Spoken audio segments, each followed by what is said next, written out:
Telugu Desam party కుటుంబ సభ్యులందరికీ కూడా నా నమస్కారాలు। ఈరోజు తెలుగుదేశం పార్టీ అత్యున్నత పాలిట్ బ్యూరో, జాతీయ తెలుగుదేశం పార్టీ కార్యవర్గం, రాష్ట్ర పార్టీ కార్యవర్గాల ప్రమాణ స్వీకారం సందర్భంగా ఏర్పాటు చేసినటువంటి ఈ కార్యక్రమంలో ముఖ్య అతిథిగా గౌరవనీయులు తెలుగుదేశం పార్టీ జాతీయ అధ్యక్షులు మన ప్రియతమ ముఖ్యమంత్రి వర్యులు శ్రీ నారా చంద్రబాబు నాయుడు గారు, అలాగే ఈరోజే ఒక ప్రపంచంగా ఈ దేశంలో ఉన్నటువంటి తెలుగు ప్రజలందరూ కూడా హర్షించే విధంగా తెలుగుదేశం పార్టీ జాతీయ వర్కింగ్ ప్రెసిడెంట్ గా ఎన్నికైనటువంటి ప్రమాణ స్వీకారం చేసినటువంటి మా ప్రియతమ యువనేత, రాష్ట్ర ఐటీ విద్యాశాఖ మంత్రులు, మా మంగళగిరి శాసనసభ్యులు నారా లోకేష్ గారికి, అలాగే రాష్ట్ర అధ్యక్షులు పల్లా శ్రీనివాసులు గారికి, వేదిక మీద ఉన్నటువంటి అన్ని స్థాయిల్లో ఉన్నటువంటి తెలుగుదేశం పార్టీ సేవలు అందిస్తున్నటువంటి నాయకులకు అందరికి కూడా నా నమస్కారాలు తెలియజేస్తున్నాను। వేదిక మీద ముందున్నటువంటి అందరికీ కూడా, నాయకులందరికీ కూడా నా నమస్కారాలు।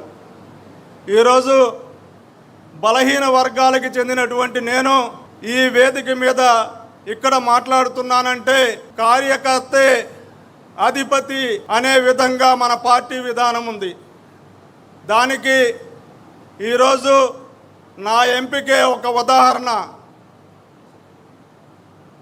నాకు ఈ అవకాశం కల్పించినటువంటి జాతీయ తెలుగుదేశం పార్టీ అధ్యక్షులు నారా చంద్రబాబు నాయుడు గారికి, జాతీయ వర్కింగ్ ప్రెసిడెంట్ శ్రీ నారా లోకేష్ గారికి నా హృదయపూర్వకమైనటువంటి కృతజ్ఞతలు తెలియజేసుకుంటున్నాను। నేను 14 ఏళ్ల వయసులో చేనేత మగ్గం నేస్తున్నాను। ఆ టైంలో నా అభిమాన హీరో శ్రీ నందమూరి తారక రామారావు గారు తెలుగుదేశం పార్టీని స్థాపించారు।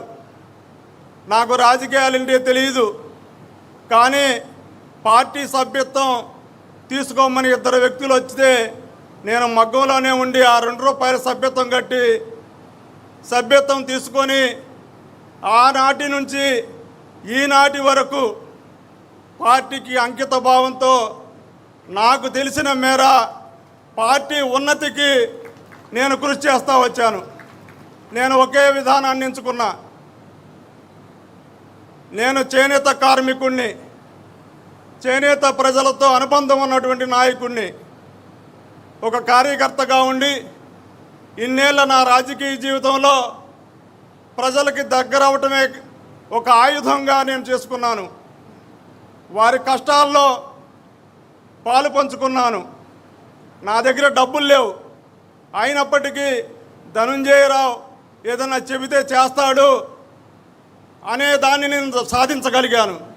నా దగ్గరకు వచ్చి ఒక చేనేత కార్మికుడు కష్టాలు చెబితే ఆ కష్టాలు తీర్చడానికి దాతృత్వం ఉన్నటువంటి మరే ఒక పెద్దల్ని సంప్రదించటం, ఆయా సంస్థలను సంప్రదించటం, వారికి న్యాయం చేశాను। అదే విధానాన్ని కొనసాగించాను। మనం 10 మందికి మంచి చేస్తే మనం ఎంచుకున్న పార్టీ వైపు వాళ్ళంతా ఉంటారనే లక్ష్యంతో పనిచేశాను నేను। అదే నాకు బ్రహ్మాండమైన పేరు తీసుకొచ్చింది।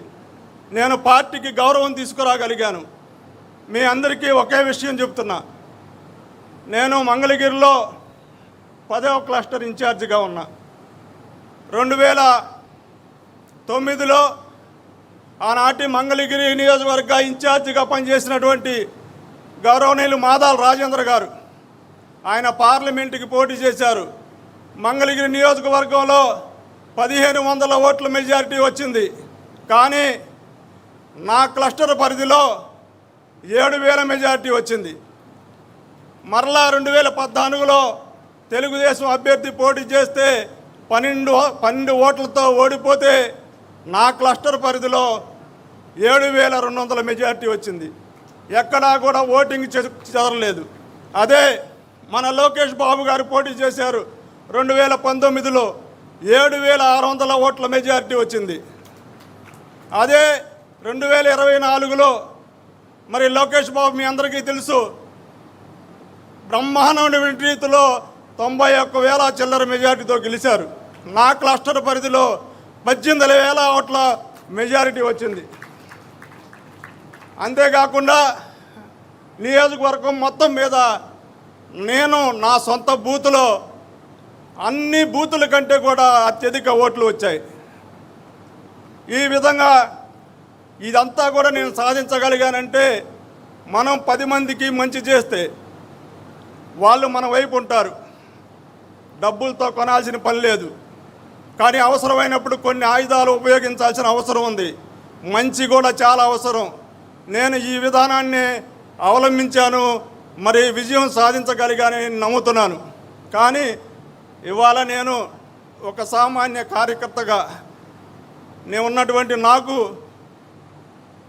పార్టీలో అత్యున్నతమైనటువంటి పదవి ఇవ్వడంలో గౌరవ నారా లోకేష్ గారు ఇచ్చినటువంటి అవకాశం నా జీవితంలో ఆయనకి రుణపడి ఉంటానని చెప్పి సులభంగా తెలియజేస్తూ నాకు ఇచ్చినటువంటి అవకాశానికి ధన్యవాదాలు తెలియజేస్తున్నాను.